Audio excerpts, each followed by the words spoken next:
At 7:02, and we will now begin our meeting. If you please stand. Reverend Tyrone G. will lead us in prayer. Shall we pray? Eternal God, our Father, in the name of Jesus, we come on tonight, thanking you for allowing this opportunity for all of us to come and gather on tonight. We pray, Lord God, if it be thine holy will, that this meeting will be pleasing in your sight. And Father God, most of all, we're praying for unity, not only for the state, but for the whole entire city. And so, Lord, we lifted it up to you on tonight. Thank you for those, the heads that are here, for those that had the opportunity to invite me to come. Lord, I thank you for that. And I pray, God, that it will be pleasing in your sight. In Jesus' name, amen. Amen. Pledge allegiance. I pledge allegiance to the flag of the United States of America and to the republic for which it stands, one nation, under God, indivisible, with liberty and justice for all. Honor the Texas flag. I pledge allegiance to thee, Texas, one state, under God, one and indivisible.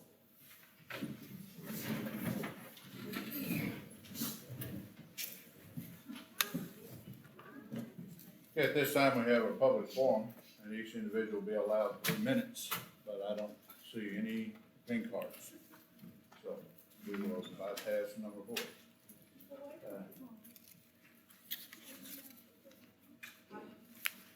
Number 5. You're on the agenda. Presentation under number 5, T.J. Lewis with Overton Volunteer Fire Department on needed and necessary life-saving equipment. Is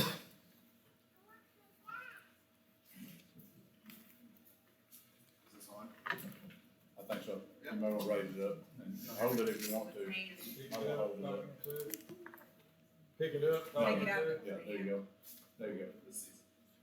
I'm TJ Lewis. I'm a fire investigator and firefighter with the Overton Fire Department. What I'd like to discuss tonight is a much needed purchase of some electric rescue tools. Short story, draws a line. Everybody knows that. Currently right now we have an old set and the spreader, which is our main tool to open doors, gain access to patients. It's a 2-man spreader. It's heavy. Currently right now, we don't have people busting down our door to volunteer. There's been times I've done it. The other gentleman back there in the dress blue, we ran wrecks that involved extrication, just one person. Having a 2-man spreader, the hoses, the pump motor, and it's a 3 5-man operation period. You gotta have one guy at the pump motor. Something happens, you run out of gas, he's gotta be able to put gas in it. He's gotta be able to control valves. We've got hoses that run the hydraulic tools now. That creates a trip hazard for us. It also limits our reach. So 850 where it goes down embankments, us having to set the pump motor up on a flat surface, run the hoses down. There's been a time or two that we hadn't had enough hose to be able to reach. So what we've looked at is it's Amicus Rescue Systems. They run off of a DeWalt battery. It eliminates the pump motor, it eliminates gasoline, it eliminates the hoses. It's as simple as pop a battery in a tool, push a button, walk down the hill, cut a car up, get the patient out. In the fire department, we talk about door to doctor, and door being the time that we get into the fire truck, doctor being the time that they roll into the hospital and go to emergency surgery, whatever it may be. With this system, we're going to drastically decrease the door to doctor time. There's, like I said, there's no setup. Just push a button, turn a valve, and it's ready to go to work. Also with this system, if it comes down to it, we do have to do a 1-man extrication. Without the hoses, without the pump motor and all that, one guy can flip-flop between the 2 tools, get a patient out while EMS is there, get ready to work on them, whatever. But the biggest thing is just the lack of volunteers. I know my family drives through the city of Overton, Rusk County, pretty much every day. I think I speak for most of us. Whenever our families drive through the city, we're trying to offer the best care that we can. And this new set of tools, it's going to increase our productivity, our efficiency, and it's going to provide everybody out here with a better level of care. What type of money are we looking at? The quote that I turned in, it's, 37,000, a couple $100. That's for a spreader, cutter, all the batteries, a big bank charger, couple of attachments that will make it more effective. Because I know the question is gonna be about warranty. Warranties on the tool, anything that's Amcus, which is everything but the battery and the motor that's inside of it, it's a 10-year warranty. The battery and the motor itself's 3-year warranty. Now, talk to the sales rep and the boss over there. If something happens at 4 years, they're gonna look at it and say, okay, hey, they're gonna take care of us the best they can. They're gonna come and service the tools. So all that liability is off of us too. What's the average on how many calls y'all get a year to use these right here? What's just an average over the last 5 years? Anything from a dozen to 2 dozen a year. But the way I look at it, and I know the way my chief and my other firemen back there look at it, if we can buy this set of tools and it makes us quicker, faster, and more effective, and we save one patient's life, we can't put a dollar amount on somebody's life. What company sells these? It's Deco Fire Equipment. Is that the company, do you sell these? Or is that- I sell these, but I'm not involved in the selling process. I'm just the fire department representative. Russell Boyd's actually the person involved in this one. Because of the conflict of interest, I can't sell to us, I can't sell to Henderson, I can't sell to West Harrison. Just because of like this situation here, it's not me trying to put money in my pocket, I get absolutely zero off of this. And other sales companies, they can't go like, well, he sold his own tools. But what you have now does work, but it's just, it's more labor involved in it. If I've got one person on the wreck, it doesn't work. Yeah. Because it takes 2 guys, I mean, that spreader's 50, 60, 70 pounds. So one guy, especially if it's me, I mean, I could run it, but by the time the doors pop, and if I have to roll a dash or take a roof off, I'm spent, I'm gonna be worthless, and I may cause more injury, more harm to that patient. So I would say the system that we're trying to replace, no, it doesn't work right now with one person. What, did I hear you talk about y'all was gonna need some breathing apparatuses also this year? I'm working with Russ County ESD on that. Okay. So, And ESD doesn't, they don't participate in this kind of deal here? ESD, they're gonna look at it as we have a set, figure it out. But Russ County ESD on the air pack system, they've supplied 4 air packs for us that are on one of our engines currently. So we're trying to work a deal with them. There's a lot of stuff behind the scenes. Air pack company has now said that if they don't test the air packs, then the warranty's expired on those. We've got 3 different air packs on 3 different trucks. That makes it even more chaos. So we're trying to work a deal with the ESD that we give them their air packs back and they cost share with us on buying a complete system that everything's the same all the way across all 3 trucks. And there's no more confusion. So ESD thinks the jaws of life that you have now is Well, I mean, good? at the same time, the ESD also provided us with a fire engine. They've kicked in money on a rescue truck. They kicked in money on a brush truck. I mean, you said that they Yeah, say that you already have that, so that, they consider that good, is that what you're saying? Right, because of everything that they've already spent towards us. But the jaws of life, they're saying does the job? I mean, it will do the job, but if I get one guy out there, then like I said, he's gonna be, after 5-10 minutes, he's gonna be spent, he's gonna be worthless. Yeah. And that's just something that not everybody looks at is, I mean, we've got meetings first, second, third Tuesday of every month, and I think we've seen 2 new people in the last 6 months. So, I mean, we have a plethora of volunteers, and volunteers dying. How many calls have y'all had this last year involving that equipment that you're asking for? I think we're at 6 or 7 right now. For the year? For the year. Is it 6 or 7? 6. I'm gonna make a comment. We're running 1965 rescue tools. I would hope that if one of y'all got in a wreck, we wouldn't have to use a set of 1965 jaws on y'all to get you out. When you got 2022 tools right here, 10 times faster, 10 times stronger. Yeah, ours are old. They're rated at 25,000 pounds breaking strength. These new ones, 200,000 pounds. Well, they will tear a door off in a matter of 5 seconds, where ours take 30 to 40 seconds. What's the life expectancy on the tool?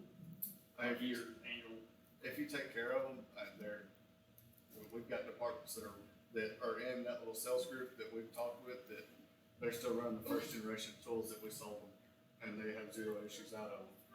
And of course, everybody, they look at it, so with the DeWalt battery, it's non-proprietary, which is why we're looking at this tool system. It's because they also sell ventilation saws, they sell scene lights. The battery out of that rescue tool will go into everything that's DeWalt 20 volt. Everybody's main concern is, okay, what happens when DeWalt changes their battery platform? Because it can happen. Daco, what they're gonna do is they're gonna come out, they're gonna tear a tool apart, they're gonna retrofit the new battery system. So, as many times as DeWalt wants to change their battery, our tools will always work, because we will constantly retrofit that tool. I know a question I got asked is, does TFS have a grant for rescue systems? It does. We currently have a grant in for $20,000. We've had the grant in since I started 11 years ago. No projected date on us seeing that. You said first generation, so how many years, how old is that, I want to say those tools are probably up to 20 years old or so. that come out, That the they're first still running. generation? Absolutely. The new tools that we're looking at, they just released a new line. They're 43 pounds a piece. So with the battery and everything in it, so one person can handle those for a 2-vehicle extrication if we had to. So, like I said, I personally can't put a number on somebody's life. Especially not anybody in here, anybody at their house watching. I can't put a number on somebody's life. What I can do is train my guys to be proficient, to be effective, and to give them the tools to do the same thing. Any questions? TJ, what's our backup if our equipment that we have now fails? The backup to that equipment is the 1960s tools that we're talking about. The current frontline tools that we have, they're sitting on an 80s model rescue truck that may or may not crank today or tomorrow. So the tools that we're trying to replace are sitting on an engine that's more reliable, more ready to go. They'll go back into a compartment, they'll be strapped in, they don't take up any kind of space. So our backup to our frontline tools right now is the 2-man spreader with the Jaws pump that leaks oil. Does the other fire departments around the area, do they have that equipment, or, I mean, what's, Our runs the same tools, which is another benefit too, is if something happens to their tool, we ran wrecks with them right here on 135. Crim Chapel, I guess? Crims Chapel, they're running a different system, but they're running a battery set of tools. Carlisle's running a battery set of tools. Henderson's running batteries, what everybody's going to now. Kilgore? Kilgore's running, Kilgore Rescue and Kilgore Fire both are running battery powered tools. Do they all respond to our calls also, or come help, or? No. I mean, I know Art does, 'cause I see them coming through here on miles an hour. So ARP will come through and they'll go to Denver. Yeah. They'll blow up the RC. I've actually seen them work right here myself. I mean, I've seen them work right there on Motley just not too long ago, so. I Yeah, know that. I mean, if we call for mutual aid, yes, but, I mean, if we've got a patient that's severe, I mean, a head laceration, broken femur, bone showing, I mean, it's kind of graphic, but it's what we deal with. I can't wait 6-7 minutes for another department to show up. Nope. When Nope. I should be able to have tools that I can take care of. I know Trim Chapel showed up, 'cause they had helicopters and everything come down on us one day, so I know they do. Right, like I was talking about, ARP runs the same tools that we're looking at, so if something happens to ARP tools, say a battery pops, they've got a bad battery, we've got the same batteries, there's no hiccup. The But the tools, hy- the batteries, they'll all interchange. The 1965 hydraulics, they don't need batteries, they work when you plug them up, I guess. Correct, I mean, if somebody did what they're supposed to do on a Tuesday night, put gasoline in the pump motor, check the hydraulic fluid, make sure the hoses weren't cracked, then yeah, they'll work. You crank the pump and dump a valve and it sends hydraulic fluid to the tool, correct? But we're also a volunteer department, so we meet once a week for 2 hours. Yeah. If it gets missed or overlooked, gasoline will evaporate out of that pump motor. If we get out in a serious wreck, you go to full start the Jaws pump and you got no gasoline in it, well, one, we look bad. And then two, that patient's inside that car suffering. I know y'all have some funds in your tools funds, we've got share costs with us, I'm just looking at options. Yeah, we need it, so, we're not opposed I to mean, cost sharing on I'm this. just saying like 50/50 or something like that. Yeah, we'd be willing to cost share, absolutely, Here, because we didn't know. We agreed on the amount, ain't half and half, no. we're just not at cost share right now, but, yes. I'm just looking at an option, 37,000 lot. It is a lot of money, but yes, we will cost share, I know we've agreed on an amount, like he said, Did y'all vote on this, or I'm just the asking? department voted on an amount that we would be comfortable with spending, and it wouldn't put us in a bind. Well, what amount was that? It's 10,000. Okay. That's a little bit of cost share. Okay, so my question is, okay, so this is a distributor. Oh, gentlemen talking to the mic. Okay, Camel. so we're looking at getting this equipment from a distributor, right? Yeah, Not directly from the manufacturer. no, it's through a distributor. Okay, so did y'all get competitive bids from more than one vendor? We brought it up into a department discussion, asked the department, we've all talked about it, we agreed that we don't want a proprietary battery, which ruled out Matro, ruled out hers. So non-proprietary battery left us with Genesis, TNT, and Amicus. Did you get prices from all three? No, because we all decided and agreed that, Amicus was the way that we wanted to go, just based off the DeWalt battery. They're cheaper than the battery system that the other tools are running. They're running Milwaukee batteries, we're, like we've all seen, we're low funded. So if we have to go to buying chargers and batteries, the price markup on Milwaukee compared to DeWalt, and the extra tools that we're gonna buy eventually, if we get more bang for our buck running the DeWalt system. So the overall, I'm not talking about just the battery, the overall cost is cheaper. Yes, Y'all have evaluated. yes, yeah, absolutely. We've looked into the So y'all TNT. got quotes. We don't have quotes from the other two companies, but we've also looked at the way the other two tools operate. And we like the way these tools operate better, the performance out of these tools is, R9 does. Plus, I mean, what I can talk about on these tools, nobody in here is gonna understand but my guys. So, in the quote, there's a thing called an extended reach tip. What it does is it takes our spreader that we're trying to buy, which is, at maximum spread is 32 inches. Putting those two tips on there gets us to 40. So we're able to roll dashes, move dashes out of the way, push and pull on extra stuff. And that eliminates another tool that the other companies want us to buy, which would be the hydraulic ram, which is all it is a hydraulic piston. So more bang for our buck, performance of the tools, we ruled out everybody else. We didn't even get Because quotes they're from the only people, these are the only guys that offer this. Right, we're the only tool that will run off the DeWalt system. If there was another tool out I'm there, not talking about the DeWalt system. I'm talking about as far as overall piece of equipment. Okay, so did y'all evaluate the other two manufacturers, not batteries? Because you're talking $10-15 in batteries, okay? I'm talking about the overall system. Did y'all get competitive quotes? no, From more than we didn't one get quotes vendor. from the other two, no. Because, So we don't know what they would cost as far as the. I mean, I can tell you there'll be more, but because, the only We reason I don't can have tell a you quote that, saying it's gonna be more. the only reason I can tell you that is because I compete with these guys day in and day out. We did not get an official quote from them, no, but I can also tell you they'd be more. And I can tell you the overall system, the vent saws, the tripod lights, the extra stuff that we can buy with it, we're getting more bang for our buck. And after the discussion with the department, they didn't want quotes from the other ones, they didn't want to see the other tools. They made their mind up on what they wanted, and that's what we're here to do is talk about what they voted on, what they decided.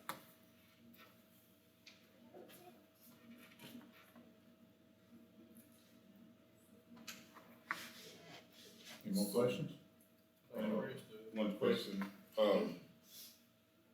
so when were, you all trying to get this piece of equipment? I mean, realistically, as soon as possible. Cause, I mean, I could leave here today and there could be a wreck at the four-way. We've seen it twice. We had a little car, an SUV ran a stop sign, T-boned a lady, we had to cut her out. We had an officer that got hit the other day. I mean, so realistically, What officer got you? Officer Bagley got in an accident. Oh, y'all have to cut her out? We didn't have to cut her out, Oh. but, I mean, there's always that possibility when we run a wreck. Because once you go up and you assess your patient, and if they're saying, hey, my back hurts, I can't get their driver door open, okay, if their back hurts, I'm not gonna have them. cross She was the road. out walking when y'all got there. Correct. Okay. Correct. The lady in the accident prior to that, due to her injuries and me not being able to get her door open, we cut her out of her vehicle. Yeah. Grant, ultimately, I mean, she could be fine, I don't know.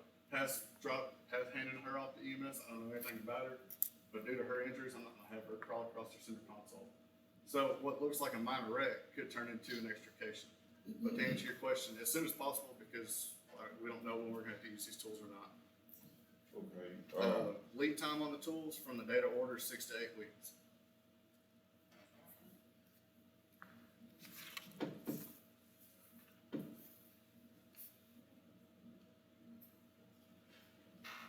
I understand that, safety is crucial, especially when you're talking about saving a life. So there's no possible way that maybe could wait till the physical year to see where the city's budget is set. Because the reason I said that is because, last year we had to borrow money. Correct. And we went to go borrow money. They wouldn't loan the city over to no money. Right.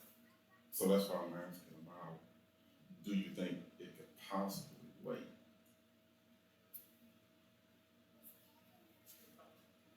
Yes, you could order the stuff. You could order the stuff where it would come in after the fiscal year. Lawnmowers are more Did that. important, TJ, come on, we can make ours work.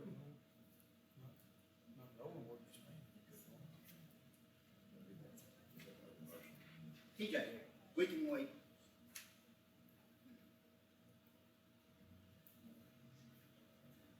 Any more questions? Anyone? TJ, have you researched if you ran out and worked a call tomorrow and our equipment failed, what kind of liability we would have? You don't wanna know what kind of liability would come back on the city of Overton. It wouldn't come back on the fire department, because if you look at our doors, it's Overton Fire Department. They're not gonna go to Russ County ESD. They're not gonna come to us. I mean, yeah, we'll have the kickback and we'll have the bad newspaper article, but the ultimate liability and the ultimate lawsuit's coming back here. Is that correct, Blake? Well, It's a volunteer service? I mean, keep in mind, If I'm on their end. So the volunteer fire department's a separate entity, it's a 501c3. It's not a city department. So the only way that the city of Overton, I'm not saying that there's not a lawyer on the street corner that wouldn't take a few $100 and sue us, but we don't have, from a city perspective, at least if I'm not mistaken, we don't have control or supervisory control over the volunteer fire department.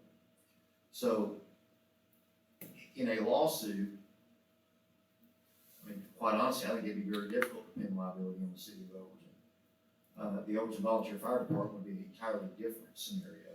Even though the building and all the equipment's in the city of Overton's name. You'd have to show that an equipment, let me back up. If the equipment is in our name, that doesn't necessarily mean we're liable. It's operation of the equipment. Now, again, I'm not suggesting there's not a lawyer out there that wouldn't sue the city. But I would also say this, the city's a little different entity because we're a governmental entity. We have immunity to many claims that the volunteer fire department would not have as a private, nonprofit, or not private, but a nonprofit organization. So it's difficult to say what liability we would have because the circumstances of every event would be different. But ultimately, if a claim was made because of some negligence on the scene, the city of Overton very likely, A, would not have any causal link to that, and B, would have immunity to it. And I think TML would tell you the same thing. But to answer your question, that's not a risk that me or any of my guys are willing to take. Because we strive to be professional and do the best that we can in everything that we do.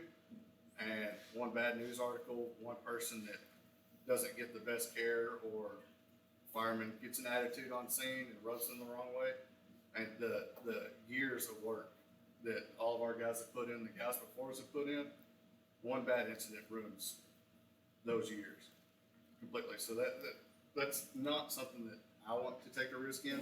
My tool's working or not, my truck's working or not. My guys, they constantly go through training. I mean, I can bring up a list up here of guys that are paid firemen serving the city of Overton. That's classes that we paid for. That's classes that we went out and got grants for. I mean, I've got an EMT patch on my shoulder.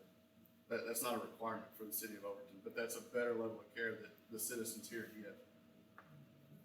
So, that's not a risk that I wanna take.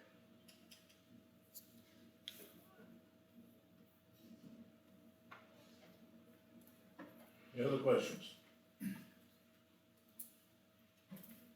Thank you, Mr. Lewis. Thank y'all.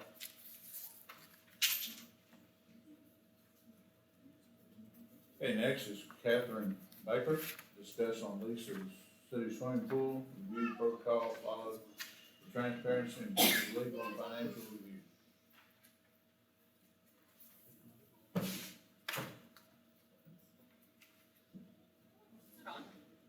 So my name is You may have Catherine to hold Elizabeth. it, Catherine. Pardon me. You may have to hold it up. You're kind of tall for that. My name is Catherine Elizabeth, and I am now very well aware that this panel can interrogate people who ask the city council for something, as was just done with Mr. Lewis, which was not done with Mr. Baskerville. So that's really nice to see that it can be done.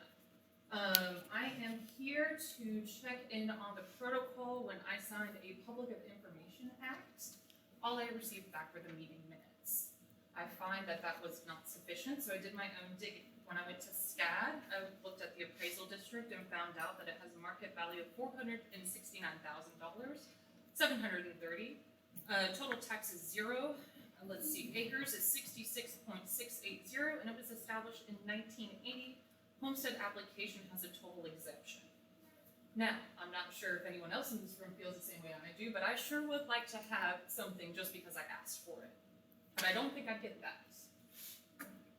So, looking at a case text, this is Texas Local Government Code 253.006. The governing body of any municipality may lease a swimming pool owned by the municipality to be operated by the lessee as a public swimming pool. Now, when Mr. Baskerville came here and talked, I did not once hear that the pool was going to be renovated. Did this panel do its due diligence to ensure that he is financially and liability insured to restore that pool to its use? I can address that briefly. So we have a proposed lease. We've not circulated to the parties. We'll do that within the next week. The lease will have all the protection for the city that you would ever expect. So we will have not only contractual protection through indemnity, hold harmless language, but we will also have as a requirement primary insurance for the gentleman leasing the pool at a minimum of $1 million per claim. That insurance will be primary. If there was ever a claim over and above that to us, then of course we do have protection through TML.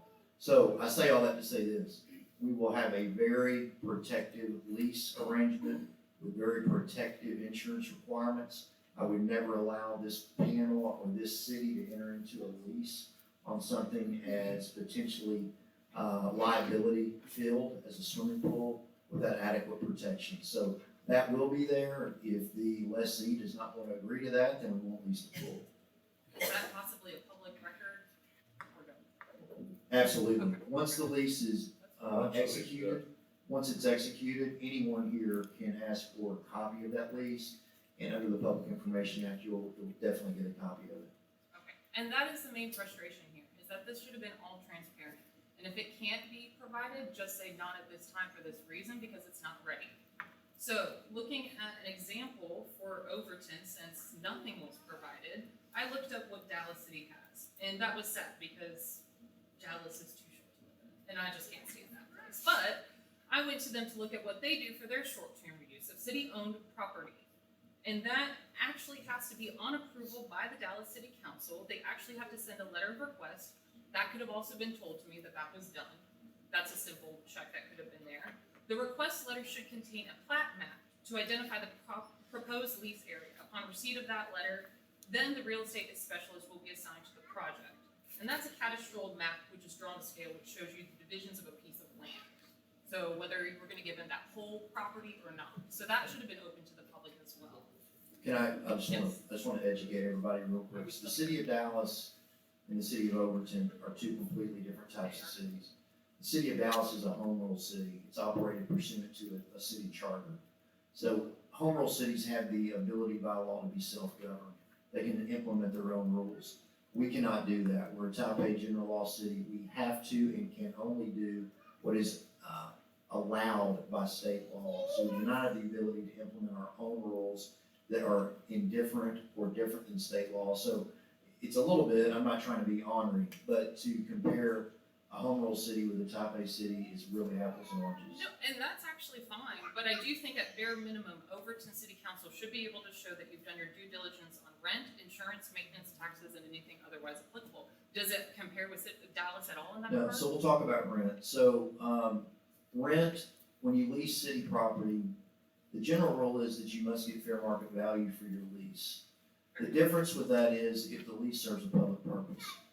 So it's often not uncommon that you will see something such as a library or a pool or a park or something that's gonna serve a real benefit to the public.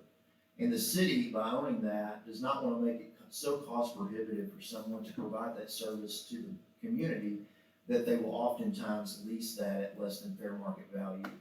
No different than a golf course or anything else. So ultimately, I don't set the rent rates or lease rates, but I'm sure this body, would not want to make something that is potentially as recreationally valuable as a pool cost prohibitive. So that's a long way of saying, we don't have to get fair market value on rent rates if it's something that serves the public.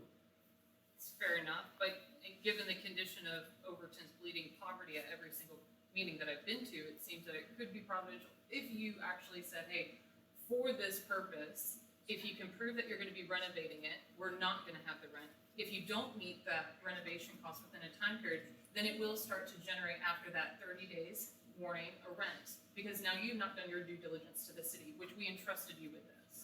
So has anybody given consideration to that possibility? I mean, and I don't even know if that's legally possible, but can you do that? Because I don't mind, I mean, I think I'm confused what you're asking. okay, so I am trying to say, if you have a property that's owned by the city, right, and somebody says that they're going to lease it, if they haven't done what they promised to on that lease within, say, a certain time frame of the contract, can you then start charging them a rent? Or Well, no? sure, I mean, any of those terms and conditions are negotiable with the lessee. But anytime you enter into a lease or any contract, it's a horse trade, it's what can you agree to and what's fair. The lease will have default language in it, and it'll have conditions, and it will have certain things that if the lessee of the pool does not comply with, he will be considered to be in default and the lease can be terminated. So I think to answer your specific question, those terms are not in the lease. That's something that this council wanted to consider in terms of an escalation of rent based on certain failures of the lessee, they could. That's an uncommon thing in real estate leases, but it's up to this council to decide if that's something they would wanna do. And then I guess my next point on that is that the maintenance, when it comes with the insurance and liability of that, are we ensuring that whatever's done there, improvements and repairs, nothing comes back on the city, and that is all part of the lessee within that, I think it was a 2-year contract, which I think is wonderful. If he's gonna do it, that's awesome, but just to make sure that nothing is coming back on a taxpayer for this. My understanding based on his presentation is he was going to take care of the maintenance and the upkeep on the pool. I only heard about basketball courts and volleyball courts, which is why I was concerned about that. Yeah, we'll address that for sure in the lease. Absolutely. I don't know where that burden will be shifted, but I can't envision the city agreeing to much in the way of maintenance on the pool. And I believe this gentleman's intention was that he would undertake that. Okay. I mean, as long as that is specified and open to the public, then I've got no issue. It's just that that's not been specified. And also just to make sure that the parameters are around it, that nothing's coming back on taxpayers. I mean, we just got a tax hike now. I don't think the city can afford much else. And if we're gonna be nitpicking about other things such as golf carts and tools, then I don't think that this is unwarranted to actually make sure that somebody's on the up and up and doing what they're supposed to with the pool, especially the liability behind it. That's all I can say. Thank you very much.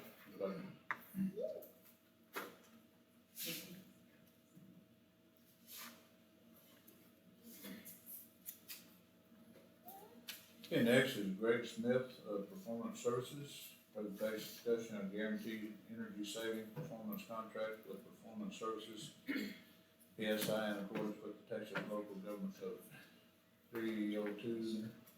.001 and tips contract.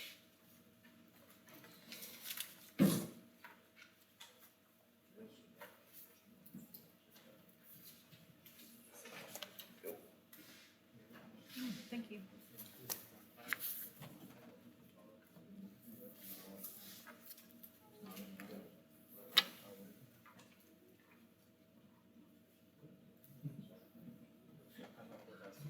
Sorry about that, Greg. Good. Okay, take one and pass it down.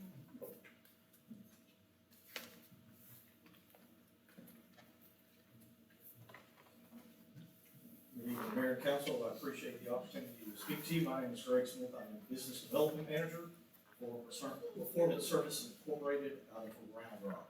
And what I'm here to talk about tonight is a potential opportunity for the city to do an energy performance contract to address city infrastructure. So what we want to do tonight is just kind of introduce PSI, understand what the city of Overton needs are, provide a energy savings performance overview, as well as determine how PSI can support the city of Angleton and agree to the next steps. There will be no action from my presentation tonight. I'm not asking for anything, so this is just a presentation and discussion. So performance services, established in 1998. We do guaranteed energy saving contracts and design build public sector projects. We do school districts, counties, municipalities, anything that is government related. That is our specialty. We've done over $2 billion in completed projects that amount to over 145 Energy Star certified buildings. We have over 220 employees, with 25 based in Texas, and 5 of those are Texas certified professional engineers. Our bonding capacity is over 300 million, and I told you we are based out of Round Rock in Texas. Performance contracting is covered by a legislative section in the local government code, and it's section 302. It specifically calls out how performance contracting can be done for municipalities. School districts have another local government code, counties fall under a different one. So the one dealing with municipalities is 302, and that is special legislation that says what we can consider and what type of projects we can do. So basically, the definition of it is energy savings performance contracting is a self-funding energy and sustainability approach that delivers guaranteed saving projects under one contract with a single point of responsibility for engineering, design, and construction services. Things that may be included are both facility improvements that decrease operation and maintenance costs, and AMI conversions that increase water revenue. So what has been addressed initially as the city of Overton needs is potentially a water meter conversion, facility needs and energy conservations, as well as improvements at the wastewater treatment plant. Those are the 3 areas that we are focusing on right now, and those could change with feedback by this governing body. Some of our references, you can see on the top row, those are all East Texas communities: Henderson, Jacksonville, Lufkin, Diboll, and Carthage. Jacksonville completed this project about 2 years ago. Lufkin is about 7 months into their project. I think Henderson is 4 months in, and Diboll and Carthage have started in the last month. So this has been several years that we've been working in East Texas, as well as you see several other cities that we've worked with, as well as we also have done a project with the Facilities Commission of the state of Texas, with Texas Department of Criminal Justice, and we are in the process of submitting an RFP for a second round of project with them. So the project highlights for Overton: the saving sources and increased water revenue, operational savings, operational cost avoidance, and utility savings. That's being both electric, gas, and water. The scope of work, again, is the water meters, full AMI, HVAC, lighting, interior and exterior lighting. We can look at athletic lighting if we wanted to. We've had some cities have great success with that. Controls for your lighting and HVAC, and then the wastewater treatment plant. The financing under the legislation can go up to 20 years, and it can be a multiple way of doing that financing. It can be COs, it can be utility fund obligations, and it can also be, what most cities use are the tax exempt lease purchase. And then everything has to be done through a third party financing group. So we are not, as Performance Services, the financing. We do not provide the financing. We will help you achieve the financing by a third party to make sure all the transactions are upfront. So our delivery method, we actually are a TIPS preferred vendor, and so we are recommending TIPS procurement. But we do these projects under RFP or RFQ. If the city would rather do that, we can certainly work under those, but TIPS seems to be the best way to do it in Texas. They've done all the work for you. That is a national purchasing co-op group, and it costs the city nothing to join, and it costs the city nothing to buy. Any extra fees associated with TIPS are paid by the vendor, not the city. From there, we will be the architect, the engineer, we will be the project manager, we will be over all control and the performance assurances. In the contract, we will guarantee you that if we do not save you the energy that we committed to, then we will pay the difference. We will cut you a check back. So if your energy assurance is $10,000 a year, and after we do this project, it's only $5,000 a year, our company will cut a check to the city of Overton for $5,000 every year in that contract that we do not meet our guarantees. And that is a legally binding contract that your attorney will approve and sign off on. From there, we will do the meter infrastructure, the meter install, all the mechanical, all the electrical, and anything that we do at the sewer plant as well. We did list those out because that scope is still being addressed, but it will all be done by professional engineers.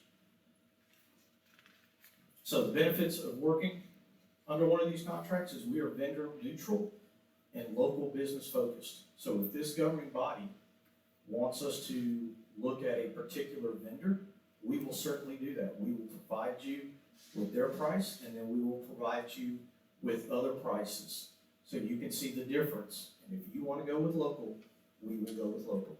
We are a huge supporter of keeping money local in the communities that we work in. We have flexibility with payments, and we will work and talk about more on that once we get to that point. But if you have debt rolling off in 2 years, we can set it up to where there's not a payment for 2 to 3 years, to where debt rolls off and then more debt can roll on. That's a pretty common practice in municipal governments, and we have the flexibility to help you achieve that. Would it also, if you got a position where you could pay it off early, if you went with this, how would that work if you could do that? Yeah, you can pay them off early. You can. Each individual debt issuance has its own rules, and so we would just need to address those at that time. With the lender? Yeah, with the specific lender. And if you have a local vendor that you want to work with, we will do that as well. We will work with the local vendor and make sure that they have all the information they need from us and support you. But this deal, it guarantees a certain interest rate, is that correct? The interest rate will be determined when we close the final loan document, so that's still an ebb and flow right now. Sometimes they've gone up, sometimes they kind of leveled back out.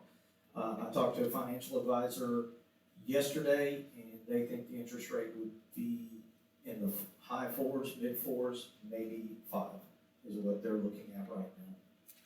That is if we close the deal today, or as of yesterday, excuse me. So majority of our customers do repeat businesses. We can do phase 1, phase 2, phase 3 of these projects, and we've had many customers have come back and done additional projects after we've done the first. So we do single source accountability with no change orders. I will stand in front of you and tell you, you will never see us give you a change order. The only difference to that is if the scope changes. So if we do a scope for 985 meters, and the city comes back and says, we need 1,100 meters, we sign the contract for the 985, and so we would come back for a change order there. But other than that, prices go up, that's on us. We didn't bid enough, that's on us. The only time we come back with a change order with you is if the scope changes, and we will talk about that scope change. We won't change the scope. The scope would be changed by staff and council wanting to do something else. So is it, will this be structured as a cost plus job? Say that again? Would it be cost plus? It would be fixed fee. So you will know what your total project cost and what is included before any final documents are executed. So next is the utility billing software integration system and support. We will handle all of that. Your staff will not have to deal with any of the integration with your utility billing software. I'm aware that this city uses Encode. Jacksonville used Encode. I believe Henderson uses Encode. And so the conversion from the AMR system to your software will not be an issue. And we handle all of that. All of that cost is on us as part of the project. We will also be in charge and work with you on community engagement. We have a special team that does nothing besides community engagement. That is all of our cost. It'll include direct mailers, door knockers, anything like that to communicate to the residents of Overton what we're doing and when we're doing it. That'll all be part of this fee. We will handle all that for you. And then again, you heard us talk about the guaranteed performance. That is covered in the legislation, and we will guarantee that. So the financial structure. So what you see on the left of this slide is the baseline. And so that's the snapshot that we're working on right now. From there to the right that's blue, we would reduce that baseline during the performance contract, 5 to 20 years. From there, the savings pays for the infrastructure and all the other improvements that we make is the yellow. So we're still below the baseline, but that's how we pay for the project. And then the orange is the customer savings, the customer being the city of Overton. So this project has the ability to address a lot of infrastructure needs for the city. It will cost the city no money, and the city has the potential to actually make money over the life of the contract. So what is the process? So we are currently doing the preliminary utility audit. We've been out here with 2 PEs. We'll be back out here Monday with another PE, take a look at everything. The staff has been fantastic to show us everything. We're getting the paperwork we need, the reports that we need. Connie has been fantastic running all those reports and getting those to us. We've already sent the first batch off to one of the finance companies that we use. And so they have been fantastic. So after that, the investment grade audit and implementation, those can happen at the same time, but they can happen independently of each other. So that's where we give you in the investment grade audit, when we're done with that, that's where we will give you your guarantees and cash flows that we will stand by. That's when everything happens. At that point in time, the city will decide if they want to proceed forward. And I can tell you, your numbers are very positive. And I'll talk about that here in just a minute. And then from there is the implementation. That's where we do all the subcontracting, all the schedules, decide where everybody, when we're going to do everything. We will work with all the businesses that are operating, schools. I can tell you in Jacksonville, we did all their meter conversions at night and weekends when nobody was on campus.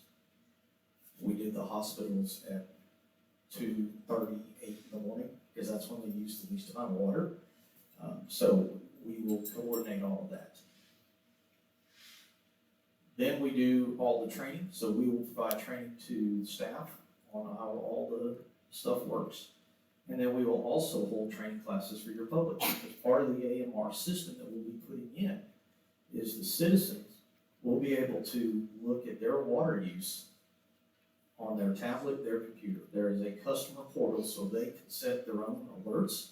They can set their own notifications so they can see how much water they're using and when they're using it. This information is so detailed that you can tell when somebody wakes up in the middle of the night and has to go to the restroom. You can see when people get up in the morning and they start showering. And everybody sits there and think, okay, that's a little too big brotherish. It's amazing how many people do not know when they use water and how much water it actually is using when they do things. Some of the other advantages for the citizens being able to see that, if a lot of them have irrigation systems, it can tell you if you have an irrigation leak. If your irrigation is set for 5 minutes and you know what your system does in your yard and how big your yard is, you should know how many gallons it is. We can break that down for them. So all of that is included. And then M&V is also part of the legislation, and that is the monitoring and verification. By the legislation, we have to come in and audit, since this will have electrical every year, to make sure that the system is performing like we said it would. And that is something that we will do the life of the contract. And so that's where you see what the process is. So this, process for that, I'm assuming project, execution would be between phase 3 and phase 4? Or would it be phase 3? It's in between phase 2 and 3 is when the contracts are. Yeah, we won't start any of the implementation until we have a signed contract by the city. And that's when we'll issue all the POs and start everything.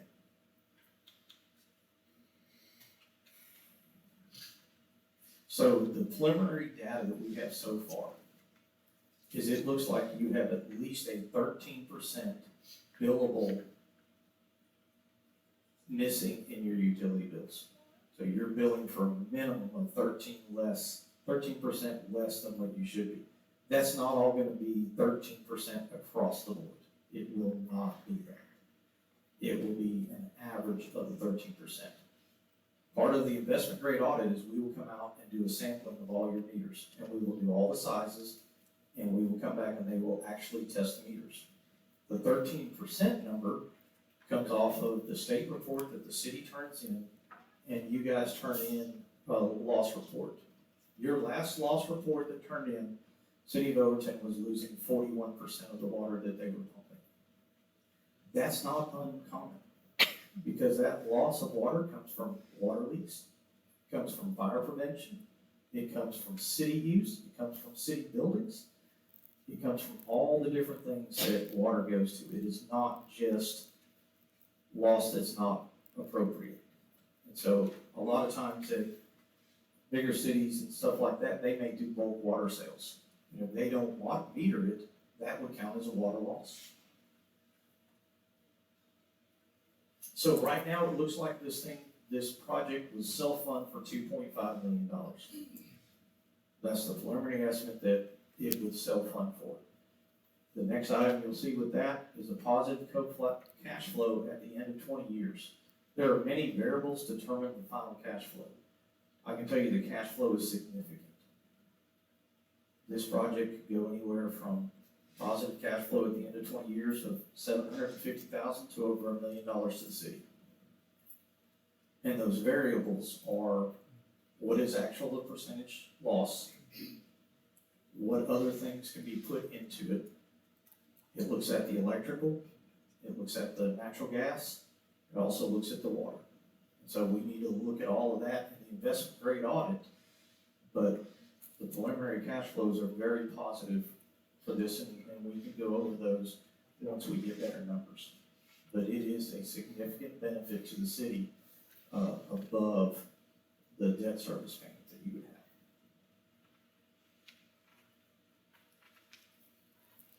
have. Okay, the process moving forward, this will be based off of the city's timeline. We know the sewer plant has some issues. We know the sewer plant has some very serious issues. So we can move as fast as the city wants to, and we can go at whatever speed the city wants to do this at. This will be led by you. We can have everything back to you next month and present, and then have the legal counsel from us and the city get together and make sure those contracts are covered. We just did this in the city of Hitchcock. They authorized up to X amount, and certain pots of money because their sewer plant was almost identical shape of yours. And they wanted to get that addressed sooner than later to stay away from TCEQ and any potential impact from TCEQ. So getting under contract, we can start those conversations with RPEs with TCEQ as soon as we're under contract. Does that almost mean ours is worse? I'm not gonna say which one's worse or not. I'm not a PE. I may be a retired city manager for 24 years, but I am not a PE, so I'm not gonna comment on which one is worse. They've both had significant issues and we wanna try to get those addressed, as does the city and city staff. And I will tell you, all the issues that we have seen are not new issues. They're 10, 12 year-old issues that need to be addressed. Don't go back too far. Oh, I sat in this room at that desk in 1998. And some of the same buildings still here. I can assure you, the same air conditioner in 1998 are still here. And I was sitting here with him. And I wasn't gonna go there, but yes, Blake was sitting here with us. Blake might have been my first hire with the council's approval. Then we need to finish the investment grade audit, but we can get that done pretty quick with the size and the information we have. We will put all of our resources to this project because we know how important it is for the TCEQ and for you to get that sewer plant back operational. The last thing we've got to do is secure financing, and that has already started. And so I'll start getting feedback and we'll start having those conversations as we get the information back by the finance companies. I know that was a lot of information. Again, this was just an informational presentation tonight. We're not here to ask for any approvals tonight or anything like that, but we did want to bring all the council up to speed and see if you had any questions or comments or concerns.